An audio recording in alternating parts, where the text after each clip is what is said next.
Passiamo ora ai 100 farfalle assoluti maschi. Sono previste 3 batterie. Nella prima troviamo Alex Rossi in corsia 2, Marco Alberti in 3, Alessandro Bonvicini in 4, Marco Cortese in 5, Nicola Zanin in corsia 6.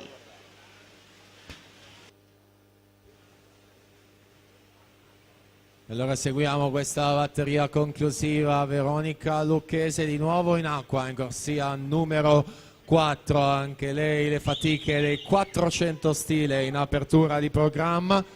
29,79 il passaggio ai 50 su Martina Pinarello, 30,54.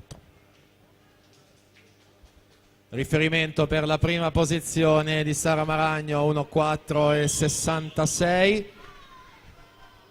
Veronica Lucchese alle ultime bracciate per vincere la quarta batteria, 1,04,14, dunque miglior tempo assoluto. Martina Pinarello 1,4,83, terza nella generale. Bogdaneci 1,5,05.